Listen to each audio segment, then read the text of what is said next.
കുറേ നാളായി വീട്ടുകാരെ ബീച്ചിൽ കൊണ്ടുവന്ന് പറഞ്ഞ് പറ്റിക്കുന്നു. ഇന്നലെ എന്തായാലും ചുമ്മാ ഇരിക്കുക. അങ്ങനെയാണെങ്കിൽ നേരെ ബീച്ചിലേക്ക് പോയേക്കാന്ന് തീരുമാനിച്ച്. അങ്ങനെ വൈകുന്നേരം ഞങ്ങളെല്ലാം കൂടെ നേരെ ബീച്ചിലേക്ക് പോവാം. അർത്തുങ്കൽ നേരത്തെ പോയിട്ടുണ്ട്, അതുകൊണ്ട് മാരാരിക്കുളം പോകാമെന്ന് വെച്ചു. അങ്ങനെ ഞങ്ങൾ കല്ലറ റൂട്ട് കയറി പെരുന്തുരുത്ത് ബൺ റോഡ് കയറി നേരെ മാരാരിക്കുളം. ഒത്തിരി കാഴ്ചകൾ കാണാനുണ്ട് കേട്ടോ, പടിഞ്ഞാറൻ കാഴ്ചകൾ. നല്ല രസം എന്തായാലും.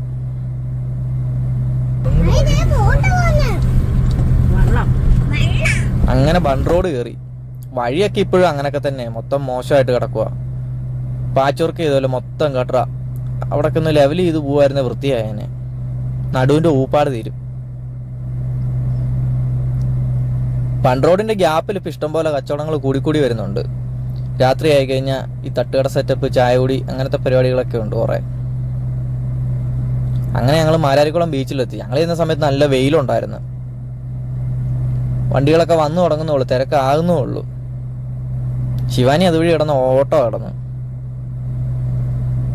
ഇവിടെ ഫോറിനേഴ്സൊക്കെ ഒത്തിരി വരുന്ന ബീച്ചാണ്, പക്ഷെ ഇത്തവണ പോയിട്ട് അങ്ങനെ കണ്ടില്ല. ഞങ്ങൾ പണ്ടൊരു തവണ പോയതാണ് ഞാനും കൂട്ടുകാരനോട്. അവന് ആദ്യമായിട്ട് ബൈക്ക് വാങ്ങിയപ്പോൾ ഞാനും ശിവാനിയും കൂടെ കുറച്ചിറങ്ങും, തിരിച്ച് ഓടിപ്പോരും. എനിക്ക് ഇവരെ ഇറക്കാൻ പേടിയായിരുന്നു. പണ്ട് ഞാനൊക്കെ കിടന്ന് ചുമ്മാ തലകുത്തി മറിഞ്ഞിട്ടുണ്ട് കോവളത്തൊക്കെ പോയപ്പോൾ. ഇപ്പം അത് ആലോചിക്കുമ്പോൾ പേടിയുണ്ട്. കാരണം ഇവിടെ കുഴിയുണ്ടോ ഇല്ലെന്നും നമുക്ക് കറക്റ്റ് അറിയാൻ പറ്റുമല്ലോ. ഒന്നാമത് നീന്താനും കൂടി അറിയത്തില്ല. അതുകൊണ്ട് ഞാൻ പറഞ്ഞ് ഒരു വര വരച്ചിട്ട് പറഞ്ഞ് ആ വരയ്ക്കപ്പുറം ഇറങ്ങിയേക്കില്ലെന്ന് പറഞ്ഞു. ആ വരയൊക്കെ തര വന്നപ്പോൾ പോയി. അതിനനുസരിച്ച് അവർ മുമ്പോട്ട് കയറുകയും ചെയ്തു. എന്നാലും ഞാൻ വഴക്ക് പറയും. കുറേ പേരവിടെ കുഞ്ഞു കിടന്ന് മണ്ണൊക്കെ വാരിയിട്ട് പൊത്തി. ഒരുത്തനെ അവിടെ മണ്ണിനകത്തിട്ട് മൂടുന്നുണ്ടായിരുന്നു. അവനെഴുന്നേറ്റ് ഓടുന്നുണ്ട് അവസാനം. അന്നേരത്തേന് ശിവാനിക്ക് ഐസ്ക്രീം വേണമെന്ന് പറഞ്ഞു. പിന്നെ ഞങ്ങൾ തിരിച്ചു വന്ന് എല്ലാവർക്കും ഓരോ ഐസൊക്കെ വാങ്ങി കഴിച്ച് കുറച്ചു നേരം അവിടെ നിന്ന്. അപ്പോൾ അവിടെ ഒത്തിരി പേര് പട്ടം പറത്തുന്നുണ്ട് കേട്ടോ. അവിടെ ഒരു അമ്മ ഇരുന്ന് പട്ടം വെക്കുന്നുണ്ട്. പട്ടവും ചെറിയ കാറ്റാടി അങ്ങനെയുള്ള സാധനമൊക്കെ വെക്കുന്നുണ്ട്. ഒരു പട്ടത്തിന് 50 രൂപ. അപ്പം ഞങ്ങൾ ഒരു പട്ടം വാങ്ങി കുറച്ചു നേരം അതിലേ പറത്തി. ഞാൻ പറത്തിയിട്ട് നിവേക്കൂടെ പട്ടം പറത്താൻ കൊടുക്കാമെന്ന് കരുതിയതാ.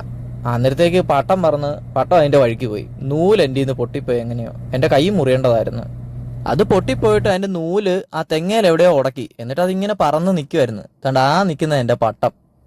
ശിവാനി എന്നിട്ട് കിടന്ന് ഭയങ്കര കാർച്ചയായിരുന്നു. പിന്നെ ഞങ്ങൾ വേറൊരു പട്ടം മേടിച്ച് വണ്ടിക്കകത്തെടുത്തിട്ട് പിന്നെ ഞങ്ങൾ പതിയെ അസ്തമയൊക്കെ കണ്ടിട്ട് പുറത്തുനിന്ന് വെച്ചിട്ട് ഫുഡൊക്കെ കഴിച്ചിട്ടാണ് പോകുന്നത്. അപ്പോൾ ഓക്കെ.